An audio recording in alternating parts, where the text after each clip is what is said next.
100 men versus 1 gorilla. It's just a newest online debate brought to you by people that have way too much time on their hands. Basically, everything we thought about gorillas back in the day was wrong. They're giant, non-violent, fart-happy pacifists. Yo, what's good? It's your boy Cristo. Yes, sir. Yes, ma'am. And I'm back with another video. Y'all feeling that we got that, man, casual geographics. And you know, we're talking about 100 men versus 1 gorilla. Ooh. I feel me. Hit the thumbs up button, hit the subscribe button, CristoReacts Studios down in the description.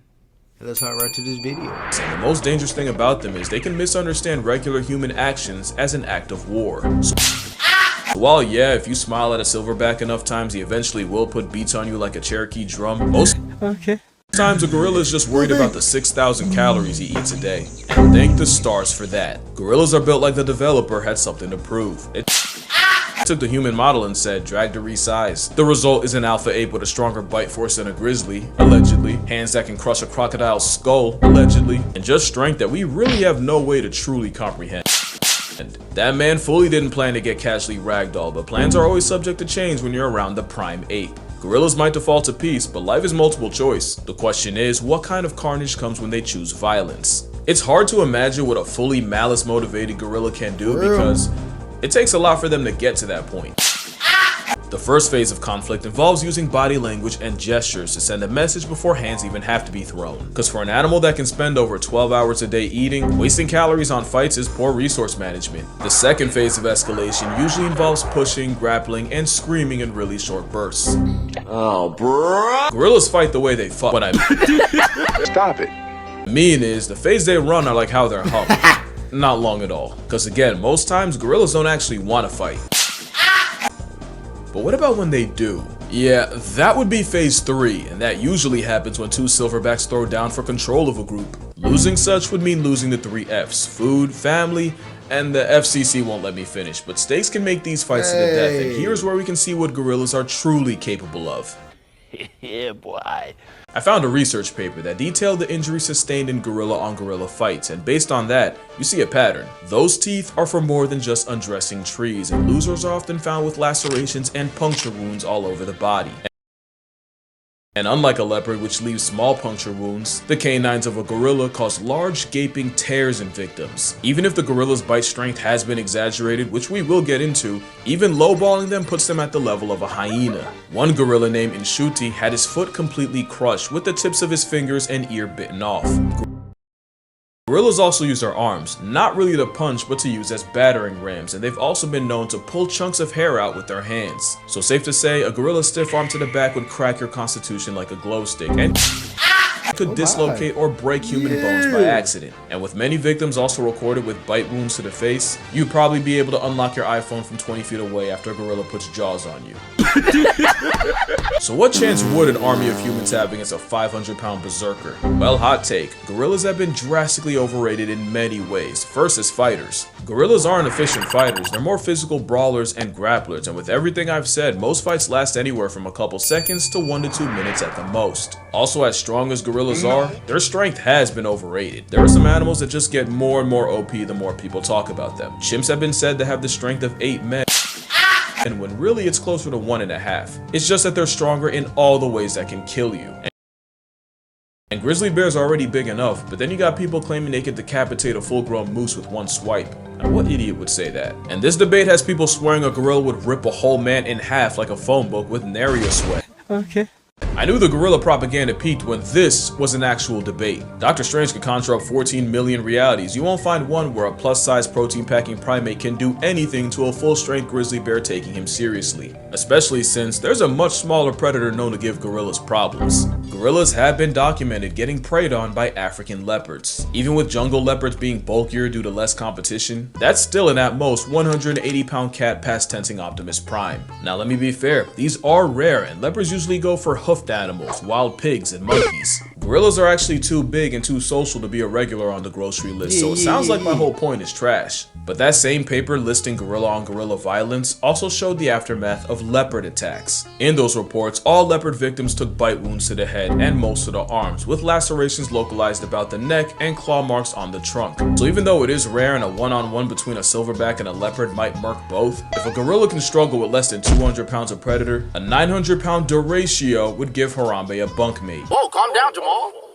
Also, against 100 men, there are some very real issues that could be game over for the gorilla. The big one is endurance. Gorillas are dangerously close to being hot girl fit. They're best using explosive bursts of energy, not sustained strain over a long period of time, and a fight against 100 humans would likely last hours. Which is really bad considering compared to us, gorillas have poor temperature control.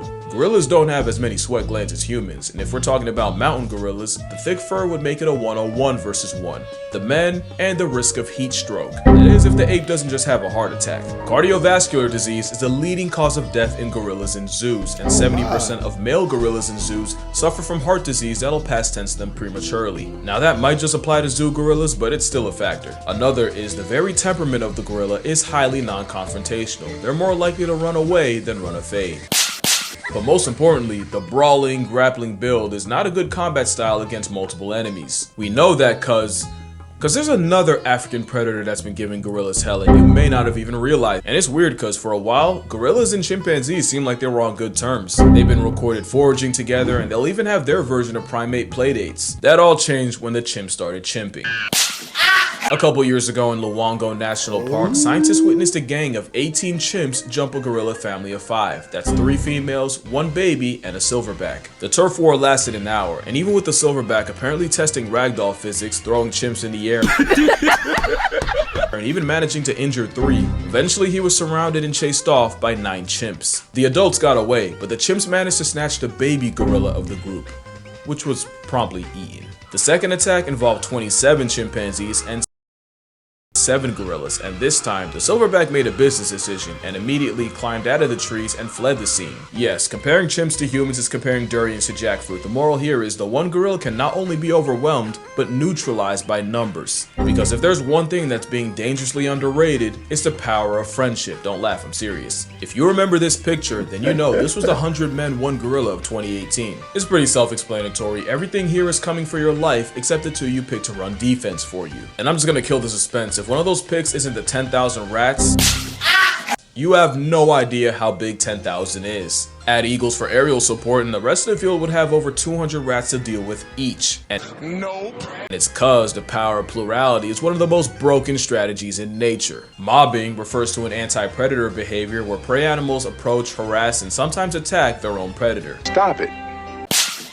It's how one animal can shift an almost impossible matchup in their favor. 1 hyena to a lion is a chew toy. Add 20 and it's a life lesson. Pilot whales have been on record chasing orcas out of high competition areas and even actively following the sounds of orca hunts. There's plenty of examples of weaponized unity in nature, but probably my favorite case of what's akin to a mob happens off the coast of South Africa, where fur seals have to risk their spot on the census every time they check the fridge. Cause the seals can't go out for groceries without the chance of running into the biggest predatory fish on earth. Every year, great white sharks will gather around fur seal nurseries and snatch any inexperienced pups. The problem is so many sharks show up that a seal can dodge one great white right into the jaws of another.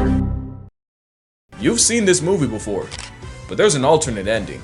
Scientists have recorded fur seals squatting up into one giant group and using their numbers to turn on the sharks closing in. And as the mob gets bigger, the seal force gets more confident, leading to them escorting the 20-foot assault submarines back out to sea. So with all this, now it doesn't seem like a stretch to favor 100 men over just 1 gorilla. You could argue that the seals and the other mob merchants aren't actually getting physical with their final boss.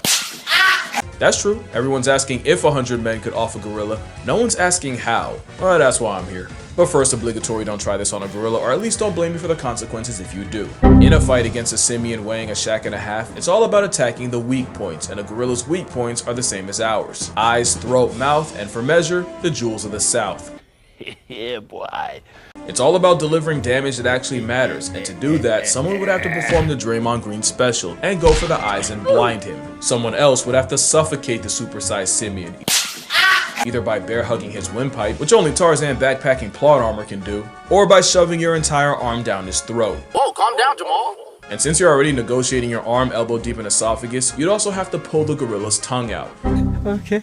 I call that the leopard method, because a 73-year-old once soloed an attacking leopard by reaching into its mouth and ripping out the leopard's liquor. And speaking of grab and pull, someone would have to be elected to perform Draymond's final smash and go for the gorilla's unmentionables. Hey, don't judge. This is war. The rest would have to use their combined strength to pin the primate down, with the remainder delivering kicks to the gorilla's flank, the most powerful natural attack to the gorilla's most vulnerable area. That would probably be the best way to chip away at a gorilla. One problem though, this is still a gorilla we're talking about. Even with everything I said about their strength being overrated, a gorilla fighting for its life would show you destruction like you've never seen.